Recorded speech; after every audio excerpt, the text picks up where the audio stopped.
Je me nomme Suzanne Masson, je suis intervenante psychosociale et je suis coordonnatrice des services pour proches aidants à l'Association bénévole de l'île d'Orléans. Bienvenue au deuxième webinaire d'une série de 6. Ce webinaire est rendu possible grâce au financement de l'appui Capital National, le programme Sérénité, information, trucs et astuces sur les 5 sens et la spiritualité vise à outiller les proches aidants. Et suite à ce webinaire sur le sens de l'odorat, vous devriez être en mesure d'identifier plus facilement des odeurs qui stimulent ou calment votre aidé et vous-même, mais ça pourrait ne pas être les mêmes. C'est ce que nous allons voir ensemble dans la prochaine demi-heure. Nous aborderons pour commencer l'expression de l'odorat dans le contexte d'un vieillissement normal, puis nous regarderons les changements apportés par les maladies neurocognitives comme Alzheimer et Parkinson. Nous parlerons des différentes recherches d'ailleurs qui touchent ces maladies et le sens de l'odorat. Commençons par une définition. L'olfaction, l'odorat, c'est le sens qui permet d'analyser les substances chimiques volatiles qu'on appelle les odeurs, qui sont présentes dans l'air. Alors, donc, c'est quand même simple comme définition, mais je pense que tout le monde peut comprendre cette démarche-là. Ce qui est intéressant et que j'ajoute donc dans la définition de façon plus complexe, c'est que présentement, il y a des recherches qui ont lieu, il y en a plusieurs, qui touchent l'odorat, dont une qui est à l'Université du Québec à Montréal. La doctorante Nathalie Bouchard, doctorante en philosophie, fait une recherche sur l'odeur et elle lie l'odorat donc à toute notre mémoire visuelle aussi. Elle considère qu'il y a un composé sensoriel qui accompagne les odeurs, le sens de l'odorat, donc les sons, les sensations, les couleurs. Il y a aussi l'émotion dans laquelle les gens sont au moment où ils captent une odeur. Ce qui est intéressant dans cette recherche-là, c'est que la doctorante nous explique comment un environnement familier avec toutes ces odeurs vont venir construire 80 à 90 de l'information qu'on va coller à l'odeur. Donc, si, pour résumer, parce qu'on ne regardera pas toute la recherche ensemble, si dans l'endroit où vous avez grandi, il y avait des pommiers, des lilas, pour vous, à chaque fois, vous allez ressentir des pommiers et des lilas, ça va vous rappeler votre enfance. En vous rappelant votre enfance, ça va vous rappeler aussi un décor qui correspond à votre expérience à vous et ça va aussi vous rappeler des souvenirs agréables ou désagréables selon le cas, selon ce que vous allez avoir vécu dans cet environnement-là. C'est très intéressant de le voir comme ça. Cette recherche-là, en tout cas, moi, je l'ai retenue parce que le lien des liaisons visuelles avec ce qu'on sent et ce qu'on ressent, je le trouve très intelligent. Et vous allez comprendre un petit peu plus tard quand on va parler de la maladie d'Alzheimer et la maladie de Parkinson, comment ils sont atteints et comment ça peut venir affecter plus ou moins, en tout cas, chaque personne. Donc, la perception visuelle peut venir augmenter l'odeur, mais peut venir aussi l'altérer. Si c'est relié à quelque chose de désagréable, peut-être que vous allez trouver que cette odeur-là est trop prononcée. Et si c'est relié à quelque chose d'agréable, vous allez trouver que l'odeur n'est jamais assez prononcée pour vous satisfaire. Alors, ça, c'est très intéressant aussi. Dans l'expérience de Mme Bouchard, elle a fait un trajet où elle a bandé les yeux des gens et tout au long du trajet, dans la ville de Montréal, il y avait des endroits où ils devaient identifier les odeurs et comme les gens avaient les yeux bandés, ils ne pouvaient pas savoir tout ce qui était dans le contexte de l'environnement. Or, et ça a été repris dans une publicité, ce genre de situation-là, si quelqu'un était à côté d'un endroit où un container à vidange, donc avec beaucoup de déchets autour, quand on voit les déchets, on s'attend à ce que ça ne sent pas bon, mais si on ne voit pas et qu'à côté, il y a un lilas, ça, on reprend l'exemple de tout à l'heure, la personne qui a une expérience avec le lilas va davantage sentir le lilas que l'odeur des vidanges qui sont accumulés à côté. Alors ça, c'est intéressant et ça a été repris ailleurs dans les questionnements de différentes recherches. Avec le vieillissement, ce qui arrive, c'est que l'odorat diminue un peu. On l'avait vu dans le premier webinaire concernant le goût. En vieillissant, le goût était légèrement altéré et c'est la même chose pour l'odorat. Je vous avais aussi fait un petit message à ce moment-là pour vous dire il y a des liens avec l'odorat et le goût. Quelqu'un qui ne sent pas, pour différentes raisons, va goûter moins ou pas du tout. Ce qui arrive avec le vieillissement, les recherches prouvent que 75% des octogénaires, donc les gens qui ont 80 ans et plus, ont une baisse significative de l'odorat. Donc, ajouté à ça, ce qu'on avait dit le mois dernier concernant le goût, il y avait une baisse au niveau de l'identification des saveurs par l'usure des papilles et ce qui faisait donc que quelqu'un allait peut-être rajouter du sel ou des épices. C'est la même chose.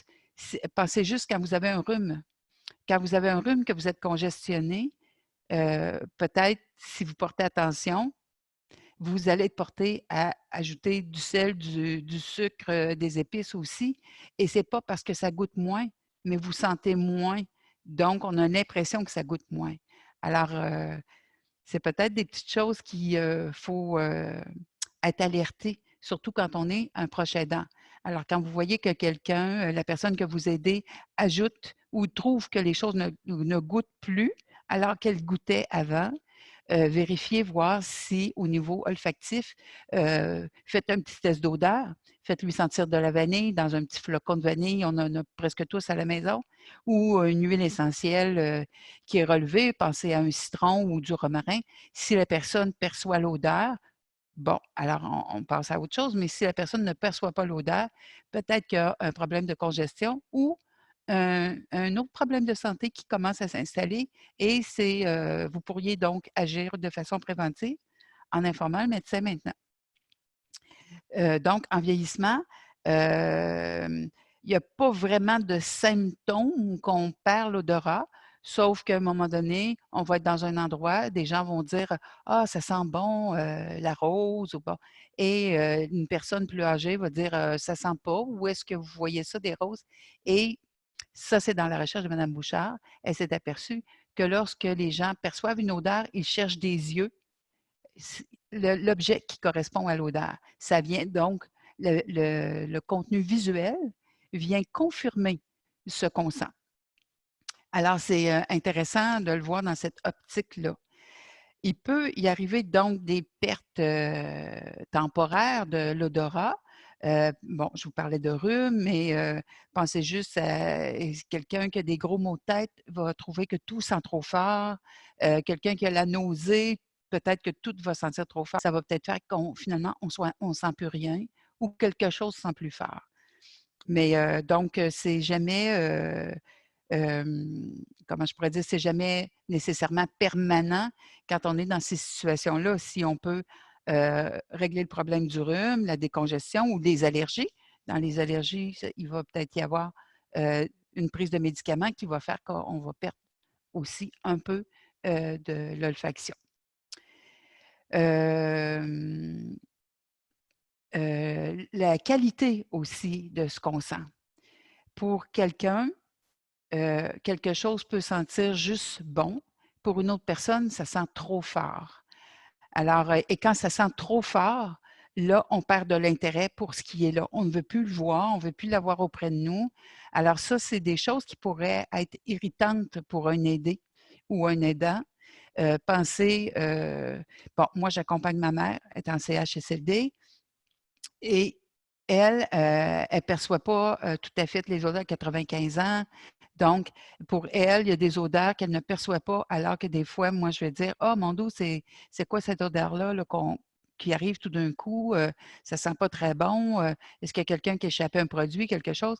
Puis elle me dit: «Ça sent rien, Suzanne, ça sent rien» et si on se déplace puis que je fais: «Ah ben oui, regarde, une chaudière a été renversée, c'est un produit de nettoyage». Là, elle va dire: «Ah oui, oui, ça sent un peu». Mais vous voyez, là, il y a eu un contact visuel qui lui fait analyser la situation. Alors donc c'est normal, 95 ans aussi, qu'il y ait une diminution. Alors les déficits au niveau de l'olfaction, on appelle ça des déficits chimio-sensoriels. Alors c'est pas une maladie, la chimio-sensorielle, c'est juste pour identifier donc le contenu chimique qu'il y a dans les odeurs et ça veut juste dire que c'est à ce niveau-là qu'il peut y avoir un déficit ou un manque quelconque. Et il y a une personne sur 1000 qui, a un déficit chimio-sensoriel tellement fort qu'elle ne perçoit même pas l'odeur des moufettes. Alors vous voyez, ça existe, que les gens peuvent ne pas, percevoir d'odeur du tout. Ce qui devient dangereux, c'est lorsque les gens ont ce déficit-là et qu'ils ne perçoivent pas, heu, des odeurs comme le gaz naturel. Alors là, c'est alertant. Il y a eu une recherche qui a été faite d'ailleurs, en Angleterre, si je ne me trompe pas, parce que ça, c'était dans mes lectures, je ne l'ai pas sous mes yeux. Et ils se sont aperçus que les personnes âgées, plusieurs personnes âgées décédaient à cause de fuite de gaz et aussi de froid. Alors, il y a eu une analyse, là, bon, ça date quand même, là, j'ai vu ça il y avait plus d'une dizaine d'années, là. Il y a eu une analyse pour voir qu'est-ce qui se passait, pourquoi les gens n'avaient pas perçu la fuite de gaz et tout. Et ils se sont dit: «On va, vérifier, qu'est-ce qui se passe, si on intégrait des oiseaux». Vous savez que dans les mines, dans certaines mines, on amène un oiseau, dans une cage et quand l'oiseau arrête de chanter, ça veut dire qu'il y a un gaz qui s'échappe et qui doit donc qui est mortel et qu'il faut évacuer immédiatement. Mais c'est l'oiseau qui indique qu'il y a un danger. Alors ils se sont dit: «Si on intégrait un oiseau, peut-être que ça aiderait». Ce qu'ils se sont aperçus, c'est que les personnes âgées, diminuaient le gaz ou en tout cas, il y avait, quelque chose avec, le gaz qui était le système de chauffage là, en Angleterre. Hem, donc ils diminuaient le gaz parce qu'ils voulaient ménager. Donc là, finalement, ils commençaient à avoir froid, faisaient un peu d'hypothermie et comme ils jouaient trop avec, les manettes pour, faire plus ou moins de gaz, bien, c'est là qu'il y avait une fuite de gaz et que les gens décédaient. Ce qui est arrivé avec les oiseaux, c'est pas que les oiseaux ont perçu une fuite de gaz, c'est qu'imaginez-vous donc que les personnes âgées se sont mis à prendre soin de leurs oiseaux, ceux qui ont accepté de participer au test et comme ils prenaient soin des oiseaux, ils ne voulaient pas que l'oiseau ait froid, donc ils maintenaient une certaine qualité de chauffage pour que l'oiseau n'ait pas froid. Donc, eux-mêmes se protégeaient et ça a fait que finalement, on a pu trouver de personnes dans ceux qui avaient les oiseaux. Aucune de ces personnes-là, donc, n'a mis sa vie en danger à cause d'une température trop froide, d'hypothermie et non plus à cause de fuite de gaz. Donc les gens, il y a une sécurité là. Donc vous voyez, au niveau de l'olfaction, pour en revenir à ça, si on peut se trouver des moyens de prévenir, les troubles de l'odorat pour protéger les gens, comme ici maintenant on a ici au Québec, on a des détecteurs, de gaz, toxiques qu'on peut mettre dans la maison. Alors ça peut être très bien aussi. Il y a aussi qui est important de se rappeler que lorsque les gens ont une perte, olfactive qui a donc souvent est accompagnée d'une perte au niveau du goût, ça va faire que les gens ont moins de plaisir à manger, donc vont moins bien se nourrir, vont s'affaiblir, vont, être plus, fragiles aux maladies. Alors, c'est pas anodin de prendre soin de notre sens de l'odorat. Alors, vous voyez, tantôt, je vous parlais de lilas. Ici, on voit le chemin que l'odeur prend et circule dans chacun de nous. Alors, vous voyez quand même que c'est très près de notre palais, hein. Ici, c'est la bouche et là, c'est toute la circulation au niveau nasal. Ici, ce qu'on voit, là, les petits points, là, c'est vraiment une reproduction agrandie des petits points qui sont ici. Donc, on a des petits cils, des poils dans notre nez. L'odeur, donc la partie chimique de l'odeur qui s'évapore, est captée par ces petits poils-là. Donc, ça envoie un message à nos neurones qui disent: «Ah oui, cette odeur-là, ça sent, fort, ça sent doux, ça me rappelle». Donc c'est, un peu comme ça que ça fonctionne, rapidement, sans faire un cours, là, ici, on le voit autrement. Alors, vous voyez, là, on voit tout le voyage de l'air et vous voyez quand on arrive ici, donc, on voit la bouche, la langue. Alors, derrière, ici, ça descend dans la gorge. Alors, c'est ce qui fait que lorsque notre nez est bouché, le goût est un peu coupé parce qu'on a quand même des papilles à l'arrière. Et il y a tout un système au niveau des nerfs olfactifs, là, donc qui envoie les messages au cerveau. Fait que quand on est embrumé un petit peu, ça fonctionne moins bien. Voilà. Hem, c'est très rare que des gens vont perdre complètement, la capacité, leur capacité d'odorat. Quand ça arrive, bien sûr, on peut voir avec les médecins, mais parfois ça peut être accompagné avec un traitement médicamenteux, mais une opération chirurgicale aussi peuvent être faites. Si c'est dû à un traumatisme, là, on peut aller voir au niveau de la psychothérapie. Alors, selon les situations, donc on peut, s'adapter à tout ça. Oups, excusez, j'ai, manipulé, bon. Je voulais vous parler du système trigéminal. Alors, ça s'en vient, je vais vous parler de ça parce que ça touche, la perte de l'odorat et la maladie de Parkinson. Mais je voulais d'abord vous parler de la perte de l'odorat et la maladie d'Alzheimer. Heu, il y a une recherche, qui est faite, présentement à l'université McGill. Les gens se sont aperçus que, des tests d'odorat pouvaient être passés comme, comme prévention pour identifier, les premiers symptômes de la maladie d'Alzheimer. Ce qu'on s'est aperçu, je m'excuse parce que j'essaie de ne pas lire dans mes papiers. Ce qu'on s'est aperçu, c'est que lorsque les gens ont, une prédisposition à devenir Alzheimer. Alors là, bien sûr, on a fait une recherche avec un groupe témoin, un groupe qui avait, potentiellement dans sa famille, un trouble génétique et donc de l'Alzheimer et on a fait des tests. Avec le groupe témoin, on a fait sentir des odeurs différentes, des citrons, de la gomme ballon, bon, je me souviens plus trop, il y avait, 5 ou 7 odeurs typiques qui sont faciles à identifier, qu'on connaît depuis qu'on est tout petit. Les gens qui avaient une prédisposition à développer Alzheimer, il y a des gens qui identifiaient une odeur, mais pas la bonne. Alors, admettons pour le citron, vous pouvez dire oui, ça sent un fruit, ça sent la poire, ou je vous dis un peu n'importe quoi, là, parce que j'ai quand même pas la recherche sous les yeux, mais on n'identifiait pas la bonne odeur, mais on identifiait une odeur. Alors, il y a quand même, ça nous dit que le sens de l'odorat fonctionne, mais c'est lorsque le message s'en vient au cerveau, les neurones, au niveau de l'information, vont dire: «On perçoit une odeur, mais c'est pas la bonne qui est identifiée». Alors, ça, c'est intéressant parce que ça nous permet donc de peut-être dire: «Oh, ces gens-là, pour le moment, ne sont pas identifiés Alzheimer comme tels, n'ont pas identifiés comme étant ayant la maladie, mais peut-être que là, on pourrait aller un peu plus loin pour vérifier si vraiment ils sont porteurs ou s'il y a un autre trouble. Pour la maladie de Parkinson, alors là, je vous ramène donc à l'image que vous avez probablement à l'écran. Alors ici, vous voyez, il y a un nerf trigéminal. Alors, je m'excuse, je ne l'ai pas trouvé en français. Alors, cette image-là nous parle beaucoup. Regardez ici toutes les terminaisons nerveuses. Et entre autres, ici, alors, imaginez-vous donc qu'il y a une recherche qui est faite à l'Université, du Québec à Trois-Rivières.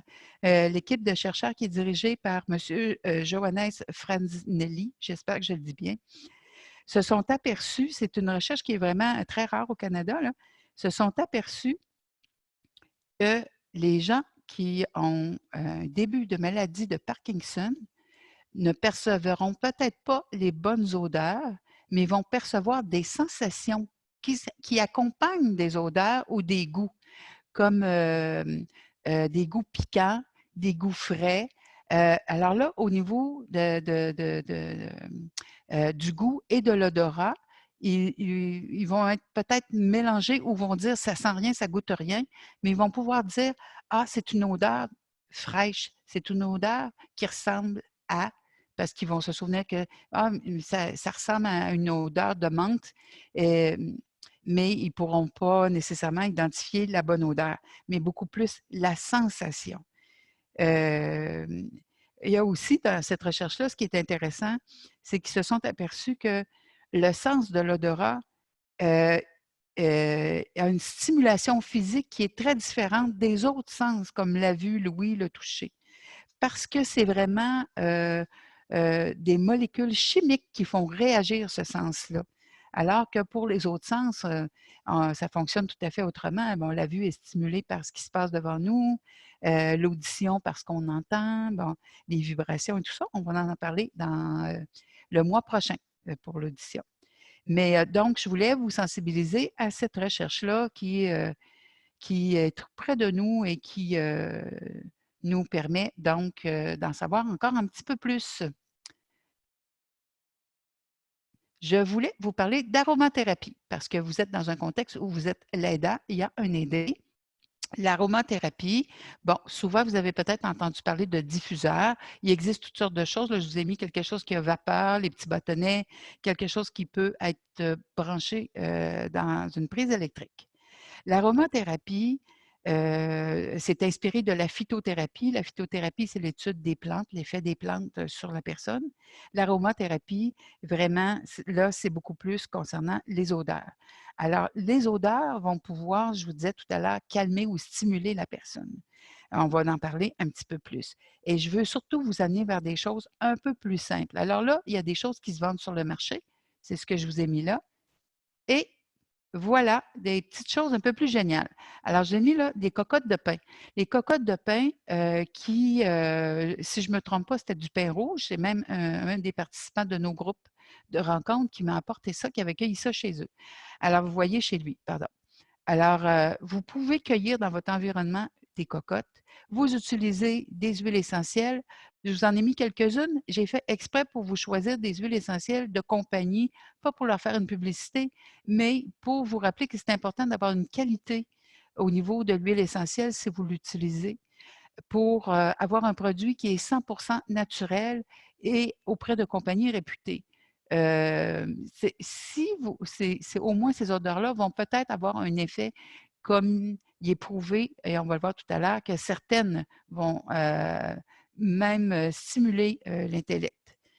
Et je voulais vous rappeler qu'une autre chose très, très simple, si vous utilisez des fruits, des légumes, des épices, pensez juste quand on épluche une orange, on coupe un citron, l'odeur se propage dans la maison. Ça peut être des stimulants intéressants. Ça peut aussi, si vous utilisez des odeurs d'herbes fines que vous tranchez, que vous faites bouillir dans l'eau juste pour faire une évaporation, c'est quelque chose de simple qui ne vous demande aucun achat et qui peut peut-être même pousser dans votre jardin. Alors, je voulais vous sensibiliser à cette démarche-là au niveau de l'aromathérapie, de ne pas nécessairement toujours être obligé d'être lié à un achat. Diminution de sens de l'odorat, ça doit être signalé à un médecin. Ça, c'est essentiel. L'utilisation d'huile essentielle avec un diffuseur, ça peut aider à stimuler l'appétit, ramener au calme, favoriser le sommeil. Mais rappelez-vous que vous pouvez utiliser un diffuseur naturel comme avec des cocottes de pain ou bien en utilisant vous-même des pelures de fruits, des herbes fines ou passer à la vanille si vous voulez stimuler l'appétit. Donc, vous en mettez dans un petit peu d'eau, dans un chaudron, vous faites bouillir et ça sent bon dans toute la maison. Si vous voulez faire un bain aux huiles essentielles, faites bien attention de le diluer avec une huile végétale ou avec de l'argile blanche, l'argile verte. Euh, Ça permet de calmer l'anxiété, traiter des problèmes. Vous pouvez aussi, si vous voulez, nos petits trucs dans le bain, un demi-verre de lait, vous mettez un petit peu d'huile essentielle, vous brassez ça, vous le jetez dans le bain. Ça fait un effet un peu comme dans le temps de nos déesses qui prenaient leur bain dans le lait. Alors, ça peut être amusant. Ça peut amener aussi un peu de diversité, si des fois, quand on accompagne des aidés qui sont un petit peu réactifs devant le bain, alors ça peut les amuser. Il faut trouver des petits trucs comme ça. Donc, pour calmer la personne et favoriser le sommeil. Donc, voilà. Et il y avait bien sûr la bibliographie. Donc, s'il y a quoi que ce soit, je vous invite à nous écrire, communiquer avec nous. L'Association bénévole de l'île d'Orléans, vous pouvez nous rejoindre par Internet sur Facebook. Vous pouvez aussi, si vous préférez, m'écrire directement. Je m'excuse, j'ai oublié de le mettre sur la diapo. Alors, Coordo proche aidant, donc COORDO PROCHEAIDANT à commercial abioorléans.ca ABIORLEANS.ca. Alors, ça va me faire plaisir de répondre à vos questions s'il y en a, parce que pour l'instant, je n'en ai aucune. Alors voilà, un gros merci à tout le monde et puis au mois prochain, nous allons parler de l'audition. Donc, notre rencontre est le 8 novembre. À bientôt.